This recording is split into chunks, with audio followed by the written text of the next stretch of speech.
Welcome to the Politicrat. I am Omar Moore. It is Monday, May the 10th, 2021. On this edition of the Politicrat, voting in England is about to be revoked. I'll talk about how Boris Johnson and the Conservatives are going to be stripping away your right to vote, specifically if you are a Labour voter, specifically if you are a Black or Asian voter, or an ethnic voter, or a working class voter. And I'll provide some opining on a few other matters in the news and beyond. Coming up next.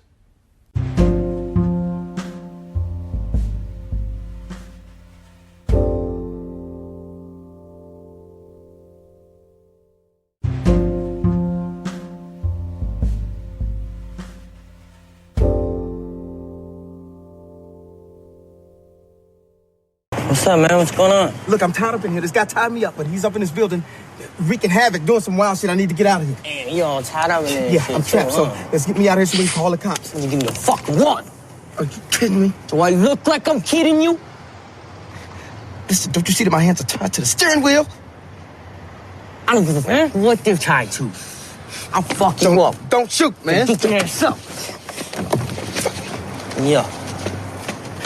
What else you got here? Oh, jackpot. It's for real. Woo.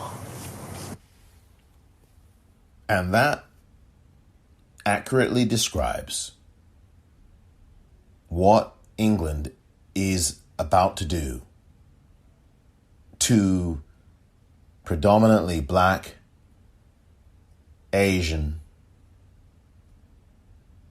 and ethnic voters in the country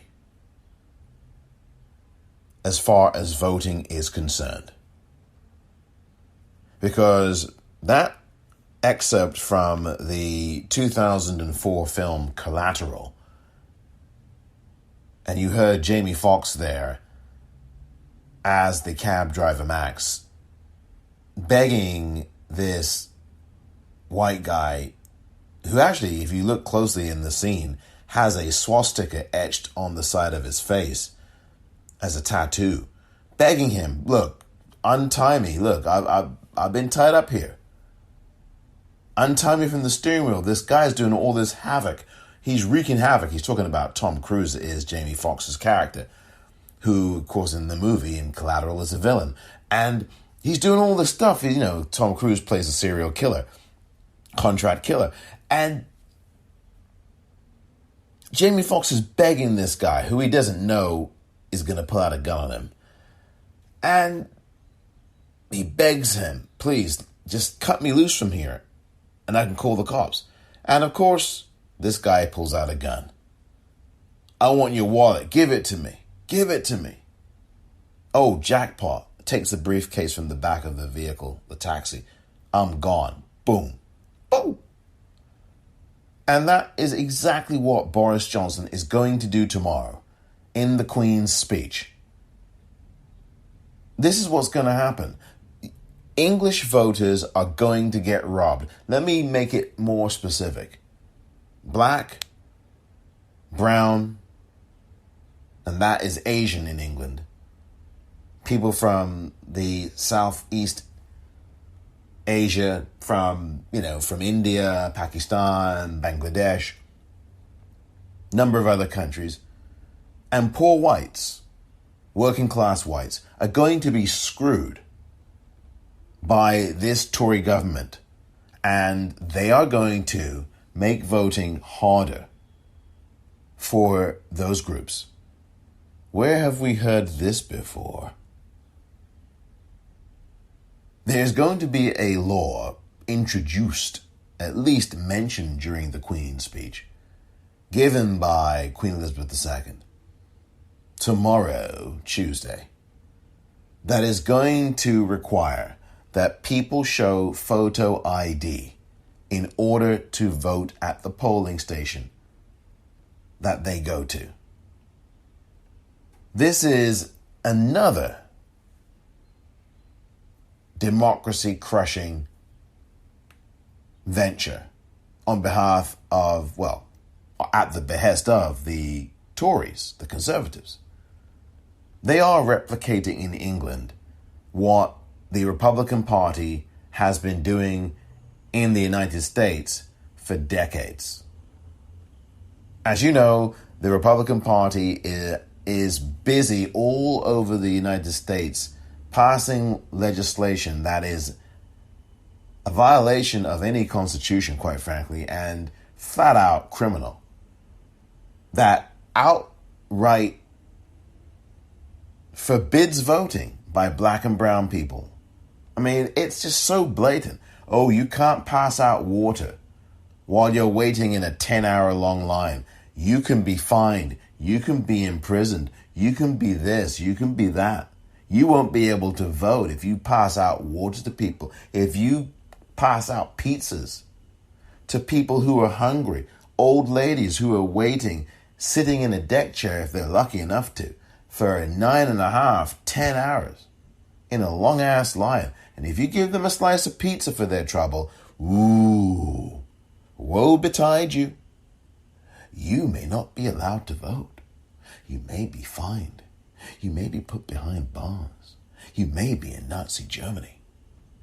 Oh, because I have to look around me to see if I'm in Nazi Germany or not, or if I'm in the United States. I wonder which I'm in, because sometimes I have a hard time telling the difference. But dear listener, I wanted to just play that clip, because this is something that is profoundly troubling. And at a press conference today at Downing Street, the United Kingdom Prime Minister Boris Johnson, he of the Conservative Party, absolutely did the following in response to a question, this question posed by Business Insider reporter Adam Bienkov. Prime Minister, you were on record as opposing the last Labour government's plans for compulsory photo ID cards, which you described as a recipe for tyranny and oppression. Why, therefore, are you now planning to bring forward in the Queen's Speech legislation which would force all voters to carry photo ID in order to vote? And given the fact that there was just a single conviction in the entire country for in-person voter fraud at the last general election, and given the studies show that Labour voters are much less likely to possess photo ID than Conservative voters, what do you say to people who suggest this is merely an attempt to suppress the votes of people who may not vote for the Conservative Party? Adam, I would say that was complete nonsense. And what we want to do is to protect democracy, the transparency and the integrity of the electoral process. And I don't think it's unreasonable to ask first-time voters to produce some evidence of identity. So that's the reason. Okay, everybody, thank you very much indeed. Thank you. I would say that what Boris Johnson just said there was complete nonsense. And notice how quickly he wrapped up the press conference after that. That was the last question of the press conference earlier today at 10 Downing Street. This is disgraceful. Oh, well, we need first-time voters to show photo ID. Well, the integrity of the process. This is a bunch of absolute nonsense. Where is the report produced by the Conservatives that showed that there was an issue with voting? Where is the report? Show it to me. Show it to anyone. Show it to you. I want to see it. Wherever you are right now, Boris Johnson, I want you to show us your report on this massive issue with voting. Oh, the integrity. Where was this problem with the integrity of the voting process? Why weren't you interested in this in 2016 when there was a vote leave campaign that you were heavily involved in? Why weren't you interested in this in 2019, which showed the Labour Party being trounced in their worst election defeat in a general election since 1935? Why were you all of a sudden interested in this serious supposed, we want to uphold the integrity of the process? Why now in 2021?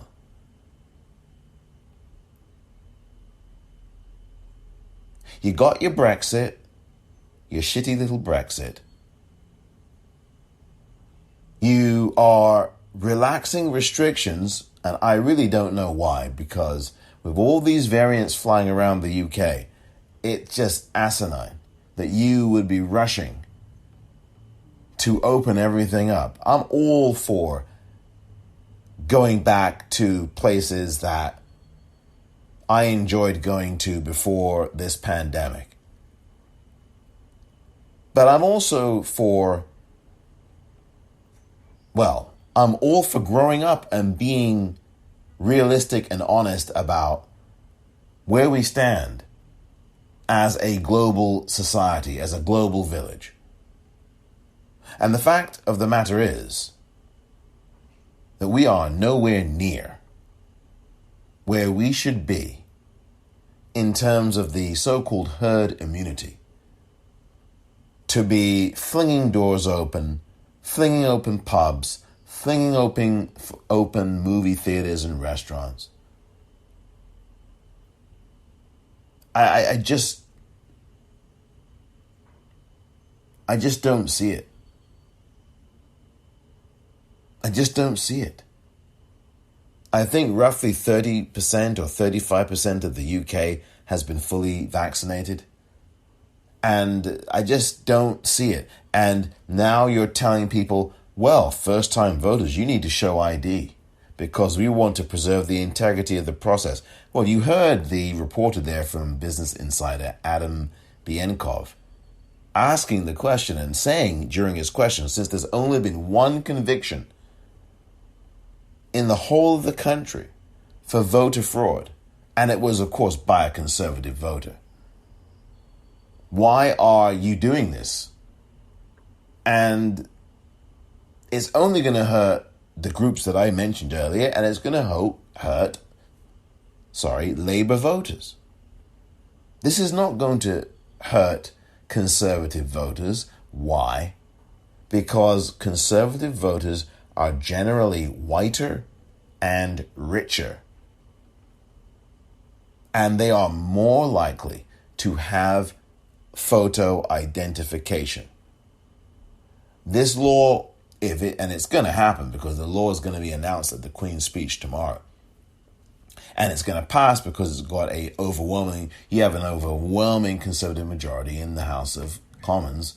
So the Parliament's they're absolutely going to vote for this.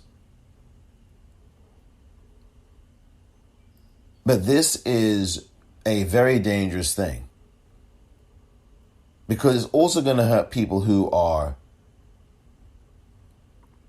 disabled, they have disabilities.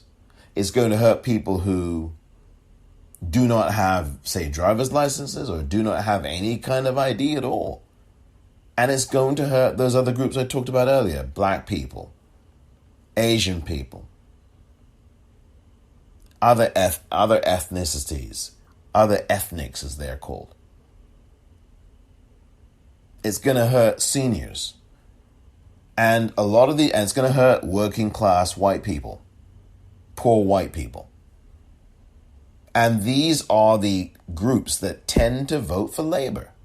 Just like here in the United States, you have those kinds of groups that I've just mentioned. Many of them tend to vote for the Democratic Party.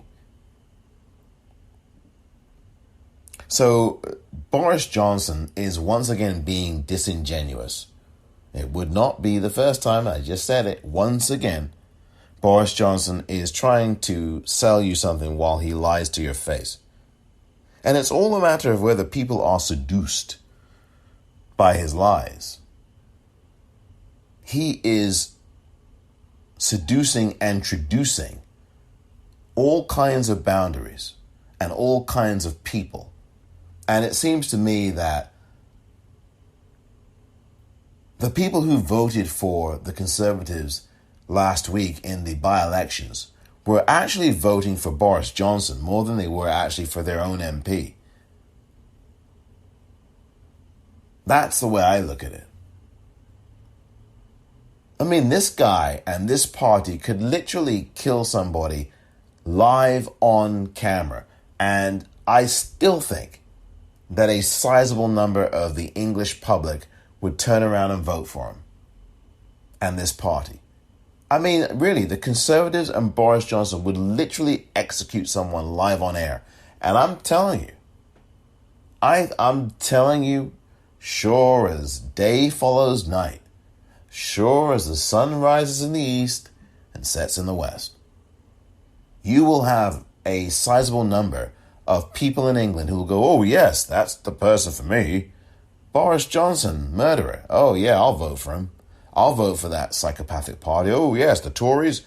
Oh, they've, with 12 years of austerity.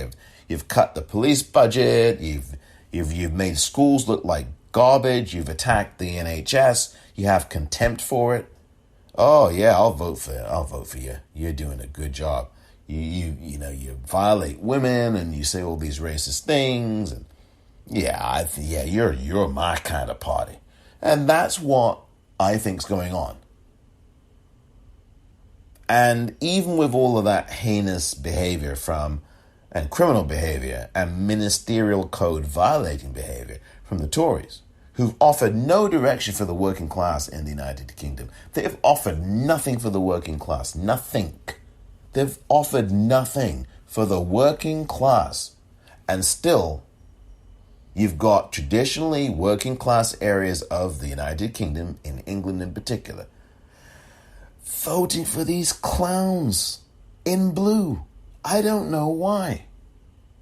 Well, I kind of get a reasonable hint why. Part of it is that the Labour Party is so inept. And I shake my head in disbelief at how Sir Keir Starmer thinks that sacking people is going to change the equation. Sacking people is not what is going to change this. I do understand that you want to cosmetically punch up your lineup, if you will. Make it a bit more snappy and sparkly. But cosmetic changes ain't gonna cut it. When you have an electorate that's jaded, that's fed up, that's frustrated, that's angry, that is tired of having to be a rule follower, while people in power are rule breakers. Dominic Cummings, who is no longer, of course, in the circle of Boris Johnson. And people are saying, to heck with it. Labour, you're not doing anything to give me a reason to vote for you. Hell, I may as well just vote for the other person. At least I know they're going to do something. Now, it may not help me, but he's going to do something. They are going to do something. And that's how some voters are. That's how a lot of voters can be. Because you're so busy trying to be cute and safe and, ooh, I can't do this, I can't do that. And the voters see right through you. They know that you don't have any vision other than to tidy up your own party and kiss the butts of the elites. And the average voter seeing through that, who is a working stiff, who has had enough of being pulled on a string, is going to say, well, to hell with it. At least Boris got Brexit done. And it's garbage. Brexit's not helping anybody. It's hurting British UK business. It's hurting. It's an absolute nightmare, Brexit. But I don't even think that even if the corporate news media in England and the right-wing news media in England reported that, it would make a hill's beans worth of difference to the average person. It wouldn't make a baked beans difference to the average Englander, in my view, if you actually told them that Brexit is a failure. And it actually is a failure. And you're not seeing anything about Brexit in any real way on Sky News. You're certainly not seeing it on the BBC. And you're not seeing it on Channel 4 either, for that matter, or ITV for that matter. So it just seems to me that people are just absolutely voting for some other reason. And Labour is not their reason.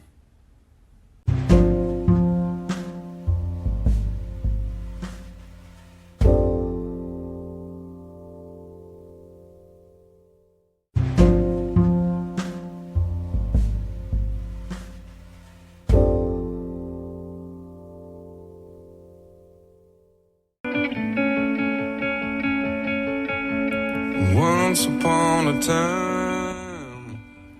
Audio Slave with Shadow on the Sun. That was Chris Cornell, the late Chris Cornell now. And by the way, that song was featured in the film Collateral, which I played a clip from a few moments or minutes ago. I love this song, I really do. And it's sad that Chris Cornell is no longer with us. I also remember Chris Cornell singing the theme song for the James Bond 007 movie, Casino Royale. That was the debut of Daniel Craig in the role of James Bond 007. And that was the opening credits song. You Know My Name is the title of that tune. And I really enjoyed that too, from Chris Cornell. And he ended his own life very sadly a few short years ago. And I want to say, because this is Mental Health Awareness Week in the United Kingdom, and it is Mental Health Awareness Month here in the United States.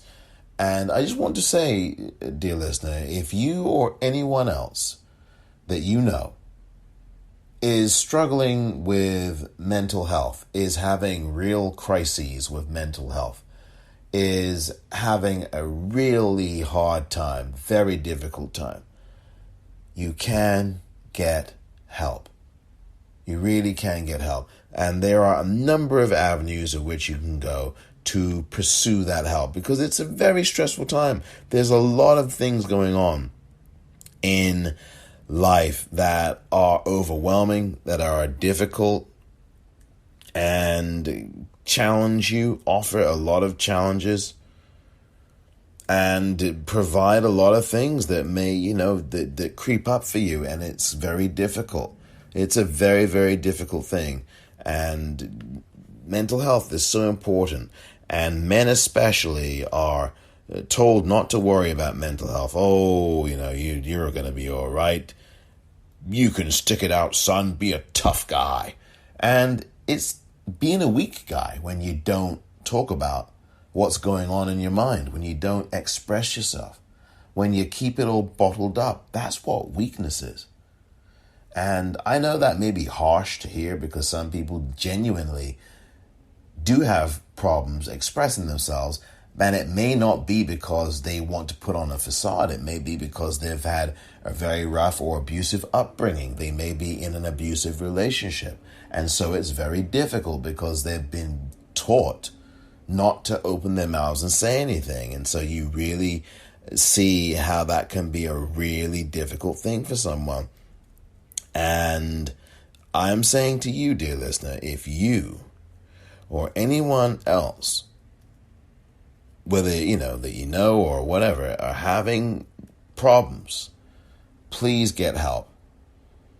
Please get help. National Suicide Prevention Lifeline is a place to go. That's just one of the places to go here in the United States. And you can call 24 hours a day, 7 days a week. It's a toll-free call at 1-800-273-8255. That's the National Suicide Prevention Lifeline. It's a 24-hour-a-day, free of charge hotline. It's confidential. It's for people who are in distress, and they are trained professionals to help you 24/7. Please, if there's anyone you know, whether it's yourself or someone else, who is really struggling, especially with what we've seen these last 15 plus months with this pandemic, with domestic violence, with situations around your overall health anyway. And domestic violence is part of that too. Please call 1-800-273-8255 for the National Suicide Prevention Hotline. And you can, by the way, go to their webpage at suicidepreventionlifeline.org. And if it is specifically related to domestic violence, you can consult another webpage. If you happen to have access to the internet, then you can go to thehotline.org. That's thehotline.org. So if you go to thehotline.org, you can get 24-hour a day, 7-day a week, 365-day a year support from the National Domestic Violence Hotline. And you can call them at 1-800-799-7233. That's 1-800-799-SAFE. 1-800-799-SAFE. 1-800-799-7233. Those are the actual numbers behind the word SAFE that you can call right now in the United States. And if you are in the UK, you can go to a website for the Samaritans, and the web page there, if you have access, is samaritans.org, I believe, and I will get that for you in a moment. I thought I had it here so I could have been prepared. But Samaritans is a really important hotline, and it does really help make a big, big difference. Samaritans, you can call them 24 hours a day as well. And it is samaritans.org in the UK, samaritans.org. Call right now, 24 hours a day, 365 days a year. If you're going through a lot of stress, it doesn't even have to be to the point where you are considering saying goodbye to the world. It doesn't have to go to such a dire place. And I don't mean to offend anybody by characterizing it in that way.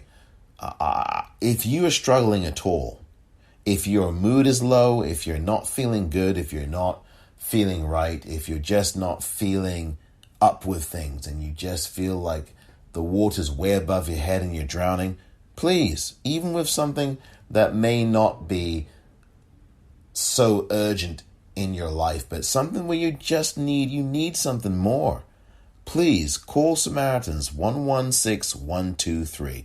That's 116-123. It's a call that is free of charge. Remember, you call 116-123, and that is at samaritans.org. You can call anytime, day or night.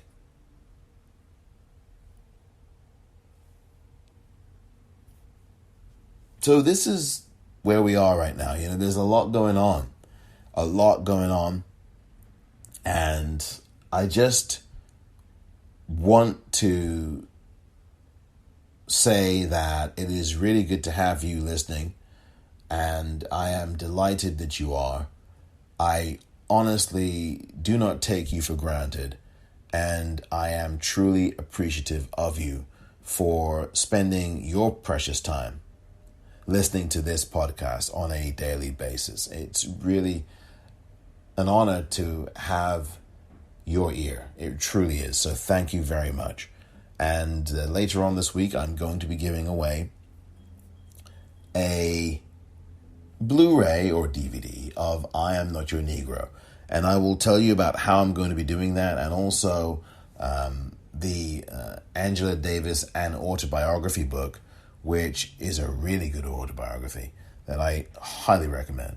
And I'm going to be giving that away as well. And this is really a thank you and an appreciation for those of you who listen or have listened at any point to this podcast. And I'll tell you how I'm going to give these away. But thank you for your time. It really means a lot to me. So there's that. And I just wanted to also say I hope that your Monday has been going well, has gone well.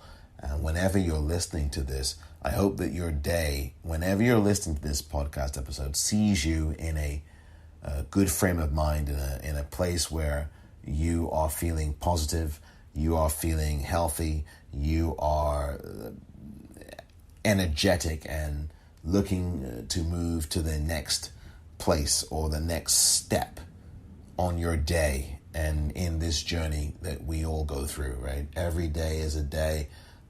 It can offer you challenges. It can be really a great day. It can maybe be a not so great day. We have our ups and downs on this planet. And so with that said, I do hope that you're having more ups than downs. I do hope that you are vaccinated or you're going to soon be vaccinated. And I urge you, dear listener, not only just yourself, but to spread the word to friends and family and all others whom you know that they must get vaccinated, fully vaccinated. Do not just get one shot and then walk away from the second one. Of course, Johnson & Johnson is a one-shot vaccine, and so there you can walk away after one shot. But if you are not taking Johnson & Johnson, you really need to take both shots. One is, I know some people say, well, one offers you protection. You need to do this properly. Properly, you need to. So please, make sure you get both shots of the Moderna or Pfizer vaccine here in the United States or wherever you are in the world if you're fortunate enough to have access to the vaccine. Because right now, we need to get access to all of those countries who have been really shut off from access. And I've talked about this a lot here. So make sure you are fully vaccinated, please. And also, I want you to wear a mask. I really do. And whether it's one mask or two masks, please wear a mask over your nose, over your mouth, on your face, so that we can achieve this 70 to 75 to 80% of what is called herd immunity. I don't know if we're ever going to do that here in the United States, though, based upon the kinds of stories I've come across and some of the things that you've read. We are done for, because there's always going to be that libertarian bunch that says, I am not getting a vaccination. You all can go F yourselves. And it's that kind of mentality that will keep us in a state of Corona-19, COVID-19 for a good many years to come. Because some people are too stubborn and too lazy and too selfish and too psychopathic and too sociopathic to even care to get a vaccination shot. They will absolutely run out of excuses and then regurgitate them backwards in order to justify themselves. And I use that word justify in quotes as to why they shouldn't get a vaccine and why they're not going to. Don't be that person. We need about 75% of the populations of each country to achieve the herd immunity that we are looking for. And yes, I accept this. In many countries, we're not going to get anywhere near that, particularly black and brown countries, because of what this country and the United Kingdom are doing in terms of stockpiling vaccine and holding on to them. And now there's supposed to be plans to get vaccine to other countries. We shall see if that continues to happen or not. India is just in absolute trouble. Brazil is in absolute trouble. There are other countries, particularly on the African continent, that aren't doing well.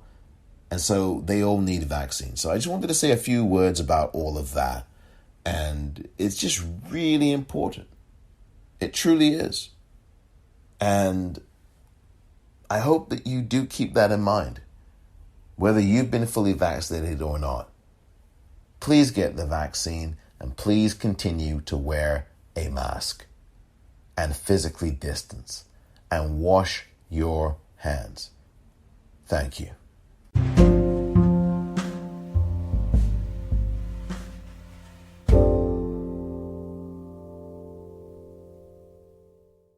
Dear listener,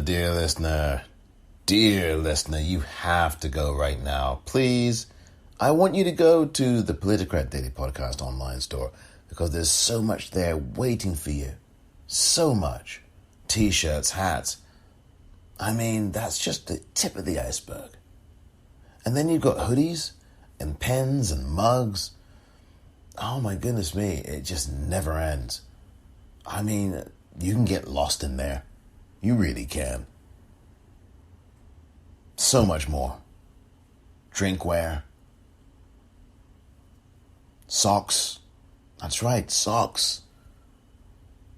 I mean, if you want to get fitted and kitted, this is the place to be.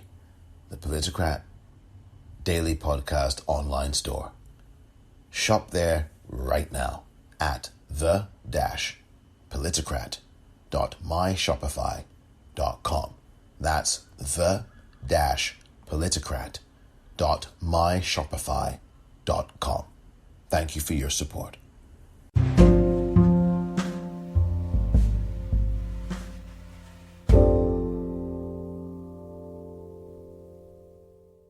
And they didn't listen because Israel got used to acting with full impunity. It has a free hand. It can do whatever it wants to the Palestinians and get away with it. And that's why they think that this is the one way to respond, to curb Israel's hand in terms of violations and targeting civilians.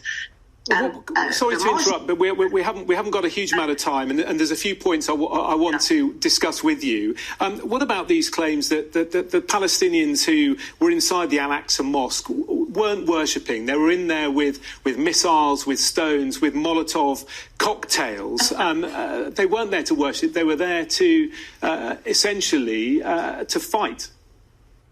Yeah, we've heard this propaganda before. This is always an excuse. Always blame the victim. This is the holy month of Ramadan. They didn't have any fighting equipment with them. They were peaceful worshippers. And when the Israeli army or the border guards or the police came in and started, I mean, look at the witnesses there. Look at the if you want, the neutral observers, the press people, the journalists who were there. The worshippers were doing nothing.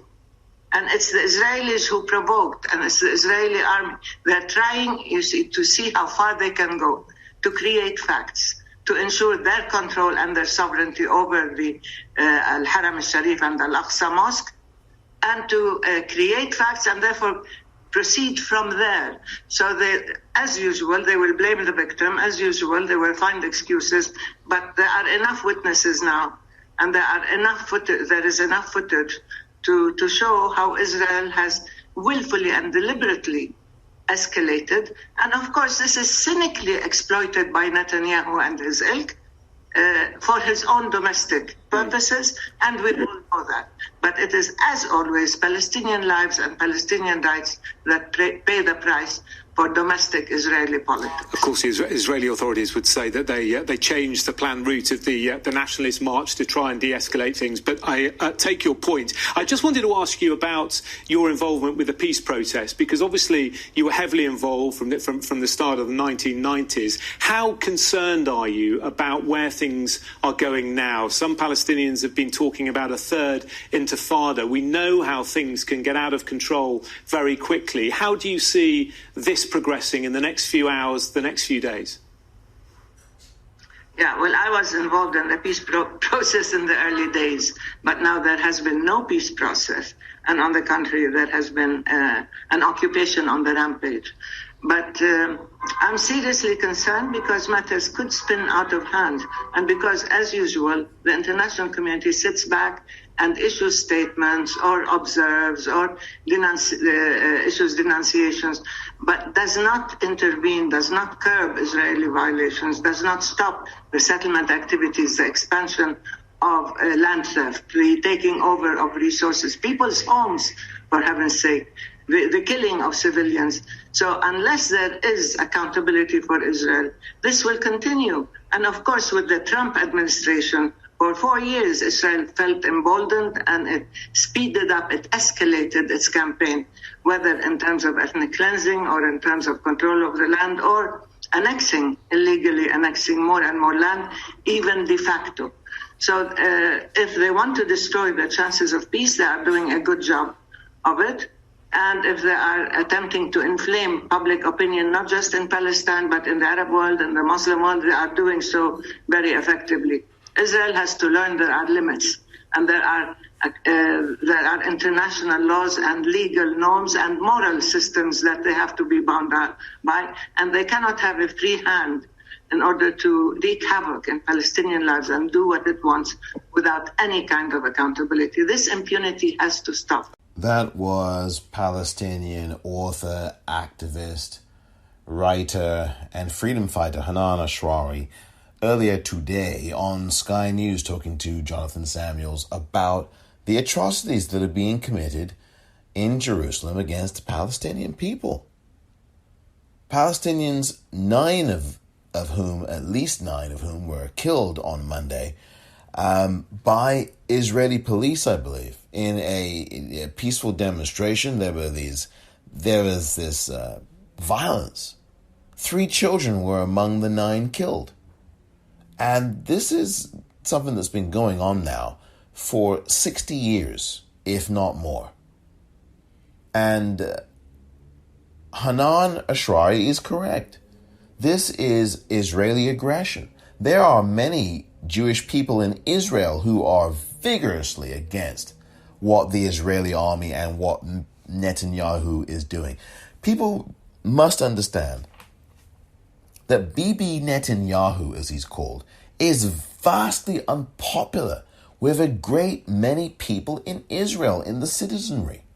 The average person is not a lover of Bibi Netanyahu. That's a fact.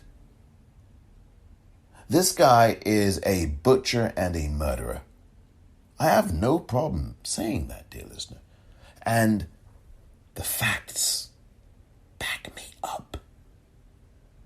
This guy is on trial. He's been indicted for bribery and for bullying and for corruption and for you better write a good story about me and da-da-da-da-da-da. And he's hideous. There's very little else to say about it.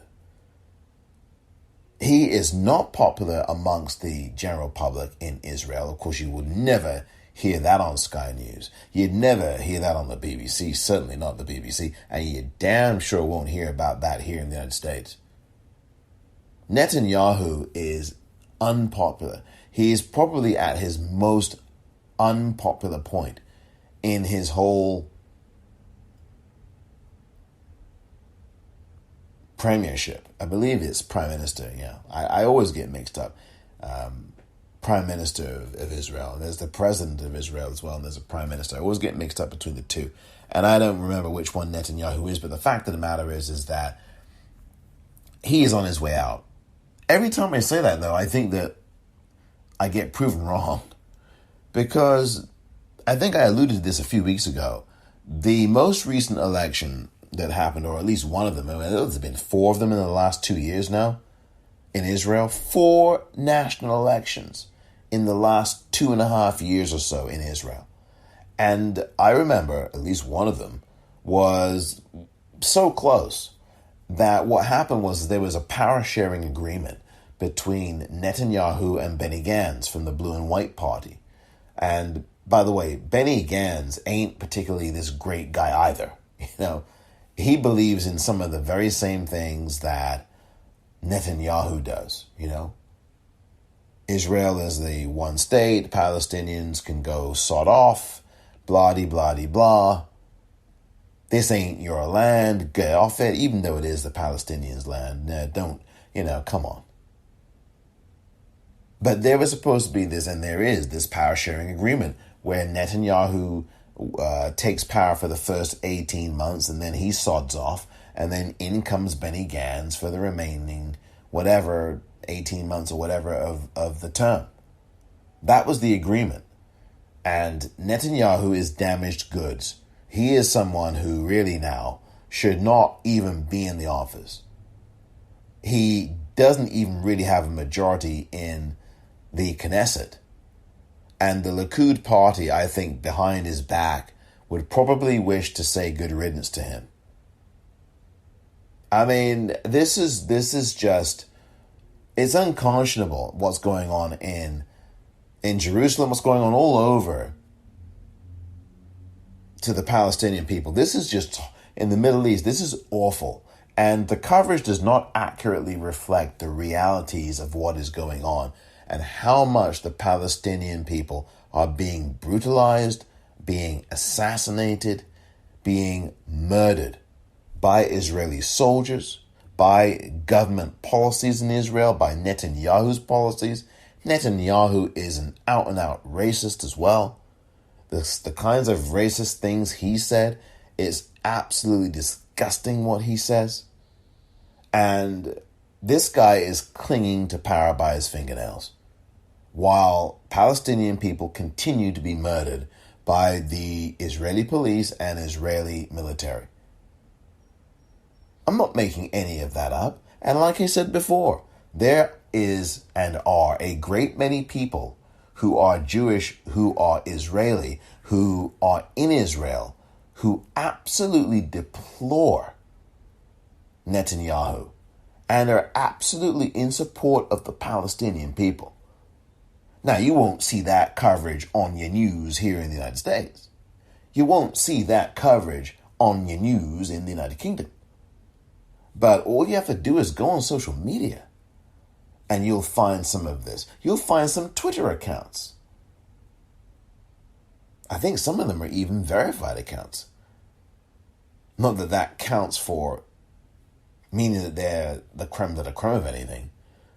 But some of these accounts are very clear about the support of the Palestinian people. And I think that's a good thing, because this oppression cannot continue. The Palestinian people are entitled to be free. And any acts that are being committed there are, if they're being done by Palestinians, is in defense of themselves and their homeland. I mean, there is violence. I'm not saying I condone it. I do not condone it. But all of these attacks on the Palestinian people and on their homeland, you're building settlements on their settlements, on their land. You're trying to kick them out of their land. You're bulldozing their homes. There's video of that all over Twitter. You're bulldozing their homes. This is their land, and you're on their land and you're destroying it. Does it sound familiar to you? So Hanan Ashrawi, brava, I should say. You have been at this, dear Miss Ashrawi, for well over 35 years now. And your courage, your voice, and your truth, may you continue to speak it. And may you continue to keep fighting. And I gladly consider myself a partner in that struggle. I will continue to talk about what's going on the West Bank, what's going on in the Middle East, what's going on in Israel, what's going on all over the region. And from sources that you won't get, say in the New York Times, I'm going to be giving you actual stories from places, not the Times of Israel, and perhaps not even the Jerusalem Post either, I'm going to give you some verified news stories from people that you don't generally consult or you don't hear from in the corporate news media in the United Kingdom or in the United States. And I'm just really glad that Hanan Ashrawi was invited on. I'm glad that Sky News did put her on and that she got a chance to speak. Now, of course, later on they put on, I think, one of the political ambassadors for Israel. And she was saying that we need to dig out these perpetrators. We need to get them. And the perpetrators, I think you should, yes, are there some Palestinian people who have committed violent acts? Yes, I'm not condoning that, like I said earlier. But I think that the whole reason, I shouldn't say but, I am simply saying that the whole reason why any of this is happening in the first place, is due to this 60-year violent aggression. an incursion on the land of Palestinian people. And when you're bulldozing people's homes and killing kids,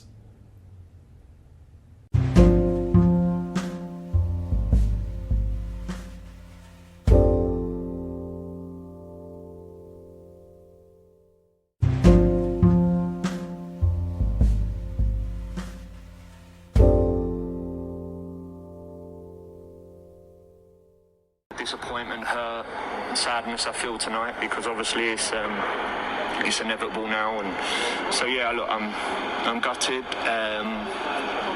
This year at times, while we've had some big improvements, while we've pushed on in certain elements, the facts are we're relegated because we've fallen short. We've fallen short at this level. At a Premier League level, and we've not been quite good enough. And while there has been some positives, of course, the facts are that we've not managed to. Which our goal was to stay in the league, and we knew how difficult it would be. We knew the challenge ahead, but ultimately, yeah, we've fallen a little bit short. And yes, they have fallen a little bit short. That was Scott Parker, the manager of Fulham Football Club, a football club in the English Premier League. And for those of you who aren't aware of what the Premier League is, it is a football league in England that is regarded by many as the best league in the world, because it usually has not only most of the top players in the world, but it has some of the best squads in the world. And the global game is personified in no other way, in any better way, than the club football played in the Premier League. It really is a league that is not only got great talent and great skill in it, and people who are really good at what they do when they're playing football, but they also have lots of money. Lots and lots of money.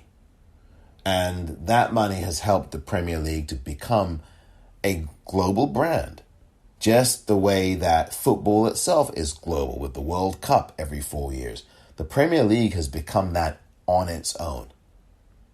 And you have seen lots of protests, of course, against the Super League, which was successfully ended, at least for the time being. It was disbanded before it really began. Fans will have to keep on this, because these billionaires are going to try this again. But Fulham Football Club, end of an era for them, or it was just one season's worth of an era, as the club that got promoted to the Premier League just at the end of last season through the playoff format in the Championship, which is the league directly below the Premier League. That team, Fulham, is now relegated back down to the Championship after one season in the Premier League, following the 2-0 defeat at home to a team called Burnley. Now, Burnley is located in the northwest of England, in Lancashire, and roughly about 35 miles away north of Liverpool, and roughly about, 40 miles or so plus away from Manchester. I don't know the exact amount of miles, but bottom line is they're all in the same area, Lancashire. I mean, Liverpool, Manchester, Burnley, they're all in Lancashire. They're all in Lancashire, so there you go. And Burnley won that game 2-0 tonight, sending Fulham, the West London club, down to the Championship. But it's a sad time when you see teams get relegated. If you're a sports junkie like I am, if you're someone who loves football like I do, and loves the Premier League like I do, then you watch it, and you watch it with a passion, as I do. And if you're fortunate enough to have a team in there that you really follow and support, like I do, as of next season, my team, Watford, will be back in the Premier League. I think I've talked about that here on an episode or two in the very recent past. And I am so excited about what next season could be for Watford, but that's going to be for another day. I just wanted to salute Fulham for their hard work and their efforts, even though they fell short. And also to Scott Parker, a man who wears his heart on his sleeve, and unfortunately is going to be managing in the Championship next season unless something happens there with Fulham. And I think the story with Fulham, very briefly, is I just don't think they had enough personnel. that were good enough to keep them in the Premier League. And the rule is, once you go into the Premier League, you have to strengthen your side, your squad, because the Premier League is the land of the big boys. And you can't go into a brand new season in the Premier League, particularly your first one if you're promoted back into it, without spending enough money on really high quality players to stand a chance to survive. And Fulham ultimately did not do enough of that. They did not get enough quality in their side to keep them in the Premier League with a chance of staying in it. And that's really the story. And that's why they're going down. So it's a tough one. I always thought that Fulham were going to survive this season, but I was wrong. We shall see where things go from here, but I just thought I'd offer that. Also, while we're talking about sports, I want to congratulate Lewis Hamilton, Sir Lewis Hamilton, by the way. Can't forget the Sir. Sir Lewis Hamilton winning the Spanish Grand Prix in Barcelona yesterday. The 5th time. I think it's 5 consecutive times he's won it. Certainly 5 times he's won the Spanish Grand Prix, and I congratulate him. And what a great job that was by him yesterday. Also, very interesting developments in the sporting front. And I want to rush back to football once again. It is very possible, I spoke about the championship a few moments ago. It's the league directly below the Premier League. And the championship is a place where there was a battle to stay in the championship just a few days ago. Wycombe Wanderers, Sheffield Wednesday, and Rotherham United were all relegated. And Derby County, who finished just above those 3 teams, get to live to fight another season in the championship. But stop the presses. Hold on a second. What's this I hear? Hark! Who goes there? Derby County is now facing charges and a possible criminal suit or a civil suit by Wycombe Wanderers, because apparently Derby has some dirty laundry that they have been caught with. And if this dirty laundry that Derby County apparently has is revealed, it is very possible that the English Football League, the EFL, could suspend the points from Derby County and absolutely subtract points from them, effective immediately. And any subtraction of points would result in them getting fewer points than Wycombe Wanderers, who finished immediately behind them in that bottom 3. Which means that Wycombe would go and stay in the championship, and Derby County, because of the points deduction, would actually go down with the other 2 teams, Rotherham and Sheffield Wednesday. Stay tuned. This is going to be very, very interesting. I also want to keep you attentive to this other sports tidbit. Well, 2 of them. One, congratulations to Chelsea women for winning the Premier League in the women's football game. Congratulations. And the other thing that I think is very interesting is that Bob Baffert and there's the siren giving you the warning about it too, because it's pretty serious stuff. Bob Baffert, the trainer of the Kentucky Derby winning horse Medina Spirit, has been suspended. And there is an alarm that should be sounding, because that's not good. Bob Baffert suspended, and apparently it's not the first time he's been suspended. Bob Baffert suspended because his horse, Medina Spirit, which he called the weakest horse that he had trained to ever win any kind of big-time race in the Triple Crown. That horse tested positive for drugs after the race. 2 weeks ago now, almost 2 weeks ago, the race in which Medina Spirit went from wire to wire with a victory. And I'm thinking, oh, this is the pace-setting horse, but no. Medina Spirit went the whole way and never trailed the entire race. And right after the race, a few minutes after, they gave that horse a drug test and it came back negative. It came back positive for drugs. He failed the test. And that means that the horsing industry, the racing industry, can absolutely revoke that first place position. And that's apparently what they're going to do. And Bob Baffert and the owner of the horse Medina Spirit are going to have to give back all $1.6 million of winnings that horse netted them 10 or so days ago, May 1st, so it would have been 10 days ago or 9 days ago. However, all the people in the world who betted for Medina Spirit, they get to keep their money.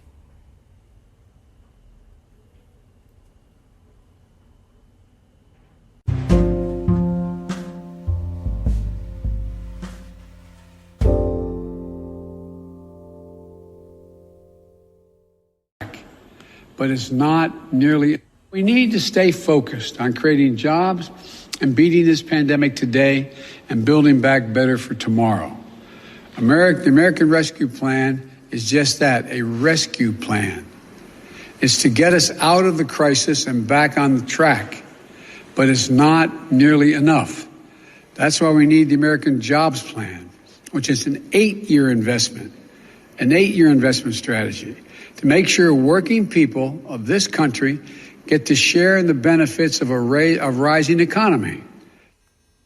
And that was President Joe Biden today in a speech, I believe in the East Room of the White House, with Vice President Kamala Harris standing to his right, a few feet away, talking about the American Rescue Plan and a number of other things that I think were important.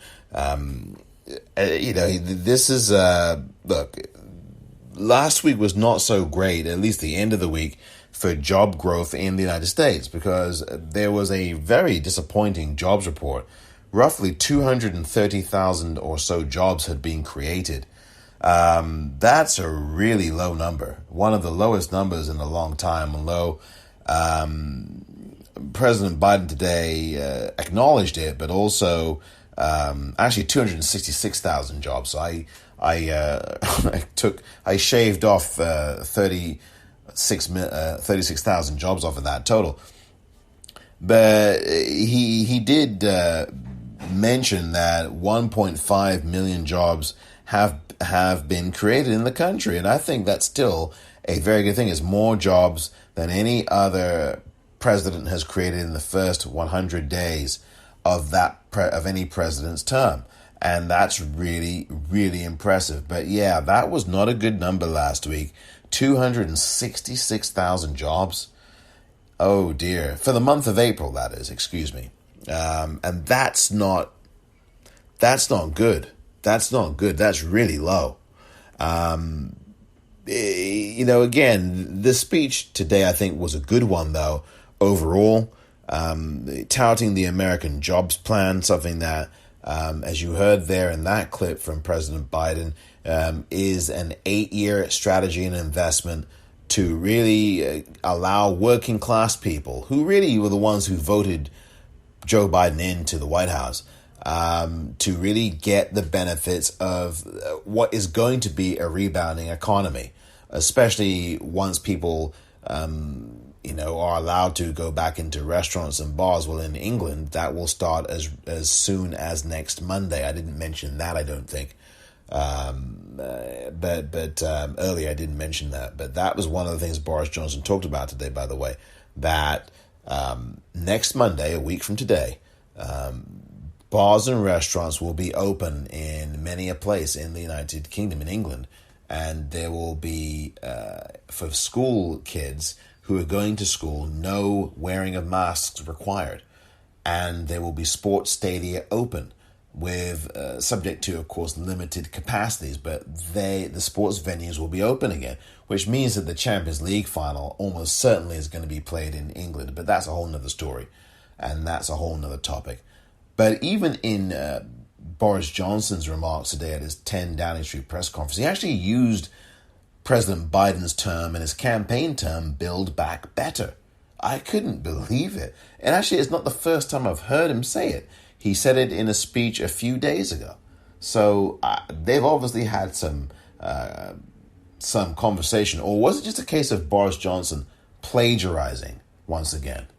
And those of you who know Boris Johnson well know very well his plagiarizing prowess. I say that now and think about Joe Biden's plagiarizing prowess as well. But there you go. Oh dear. But anyway, President Biden's speech today I thought was a good one. He talked again, as I say, about this 8-year strategy so that working class people can benefit from an economy that's bound to rebound or bound to come back after, these restrictions get lifted. And, it's one of those things, I said earlier that people are going to be flinging their masks off, and I've said this for the last few episodes now. But people still have to keep those masks on. Maybe I'll go from wearing 2 masks to wearing 1, but I'm still going to be having a mask on. And I can see myself wearing a mask through the end of this year and, if necessary, the end of next year and beyond, as long as it takes, until I feel comfortable and until the CDC, if they can get their messaging back on track, says that you don't need to wear masks anymore. I mean, they basically said that with this directive they gave a week or 2 ago about, well, if you're fully vaccinated, you don't have to wear a mask unless you're around large gatherings. And I'm like, why are you telling people this? Because they're all going to fling their masks off anyway. And I just don't think that's a good idea. So anyway, then that's the scoop on President Biden. He talked about the economy growing in the United States in the first quarter. Our economy grew at a 6.4% rate, he said. He also talked about the economic plan working, the American Rescue Plan, which, of course, as you know, was passed earlier this year by the Congress. And obviously, stimulus checks, I think, are still going to people. That's something that's coming still for people. And also, they've disbursed now nearly 200 million checks to nearly 200 million people. And I hope there aren't any dead people getting those checks, because that was one of the problems that had been happening with the previous person in the White House. A lot of people were getting checks. People were getting checks who were not alive. No, they weren't sent to their gravesite. They were sent to an address where they were no longer living because they had passed. And then there are people who are living who never got any check. So between those two things, this is so crazy. You got a system. We again, I love to say this, but it's the truth. They're the richest country on earth here in the United States, and we can't get an infrastructure together to make sure that dead people don't get money. I mean, how is it that a dead person is receiving a stimulus check? But I don't know.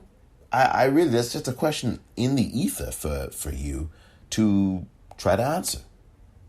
But in any event, President Biden today did talk about the American Rescue Plan, talked about the Employee Retention Tax Credit.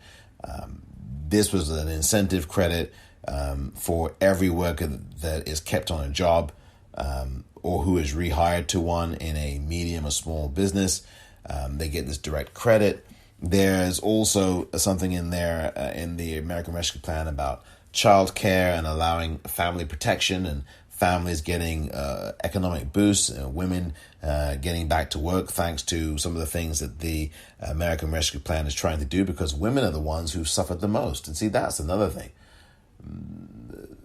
The female sex, or the female gender, if you will, is the gender that is suffering the most. Women have suffered overwhelmingly. They have been laid off from these jobs that they are in as a result of this pandemic. And so President Biden recognizes all of that, and he made that American Rescue Plan and the American Jobs Plan a central focus of his message today. And this was a really good speech. It really was. He also talked about Russia and about this cyber attack that impacted the colonial pipeline. And he had said that Russia isn't directly at fault, but there is a company he has reason to believe based on intelligence that is operating within Russia. And he said to the press he's going to be meeting with President Putin and talking to him about this. So we'll see. He'll be talking to President Putin, the Russian dictator that is, about this. And he said something's got to be done about this. They've got to do something about this. And that's the thing about President Biden. Isn't that refreshing? You've got an American president who actually puts his foot down and says, no, something's got to be done about this. They need to stop this. Rather than someone that says something like, oh, no, well, I think it's better that, no, you don't want to hear his voice. I'll just say it. The guy that says that the United States has been foolish, everyone's been foolish. Isn't it better to have an American president who actually says, no, Russia has to do something about this, instead of some phony who pretends to be an American president saying things like, well, the United States has been foolish, we've all been foolish, and Mr. Putin has given a vigorous, wonderful defense, and I believe him, and I don't really believe the United States agencies, the U.S. intelligence agencies. I don't believe them. I'll throw them under the bus for you, Mr. Putin. How am I doing, Vladimir? How am I doing, Vladimir? Shall I roll over now for my milk bone? I'll give you your milk bone, Donald. I mean, it's pathetic. So, yeah. I'd rather have, again, I'll say this again, I said it a few days ago, I'd rather have this guy in office as president than the last guy.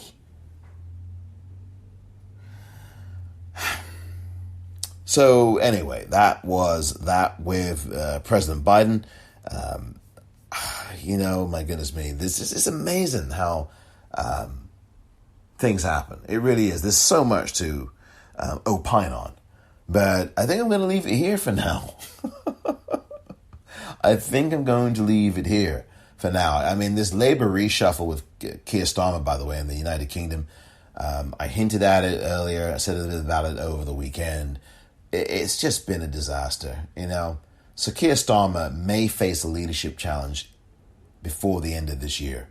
I have the feeling that it's going to happen. And if it doesn't happen, I think he will be ousted as Labour leader by the time we get to the next general election, which is going to be around 2023 or 24 in the United Kingdom, because the Labour cannot win like this. And it's going to take a lot more than even ousting Sir Keir Starmer as Labour leader. And I actually, I'm not against Sir Keir personally. I think that he has not done himself a lot of good these first 13 months of his leadership. He's not. I think he assumed office April 9th of 2020. So that would be, since it's May 10th today, exactly 1 year and 1 month and 1 day since he became Labour leader. And yeah, he's not cut the mustard, has he? He's not cut the mustard. And the blistering, blubbering, blustery liar that he gets to talk to every Wednesday at PMQs continues to gain more seats. Conservatives continue to gain more seats. Ah, dearie me. Angela Rayner, who was sacked from the party chair, was actually given a promotion as someone who, I forget the titles now. Oh gosh, she has 3 or 4 different jobs now. Got a higher profile. One of her jobs is that she is the Shadow Chancellor of the Duchy, opposing Michael Gove, the liar, the Vote Leave guy. Yeah, Angela Rayner, who was sacked from the Labour chair, actually got a promotion and 2 other jobs, maybe 3 jobs in total, maybe more. And she is going to have high vis. Not that she has to wear a high vis jacket, but she's going to be high vis in Labour. And I think that's a good thing. But again,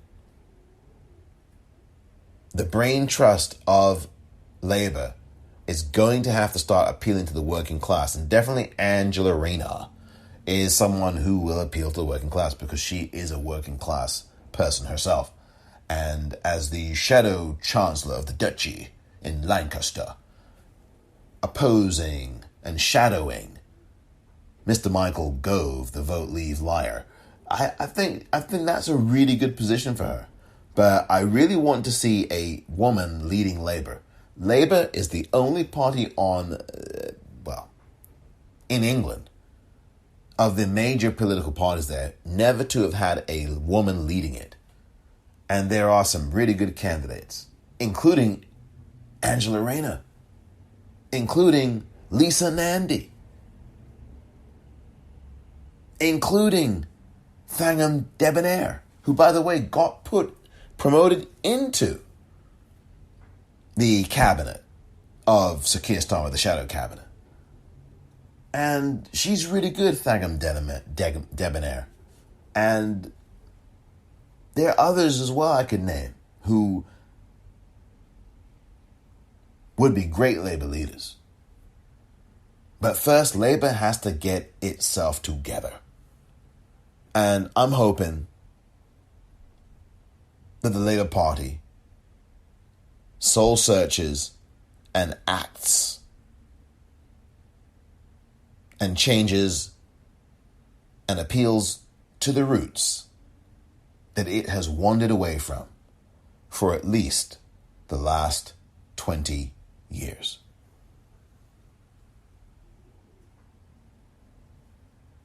Thank you very much for listening to this edition of the Politicrat. I'm Omar Moore.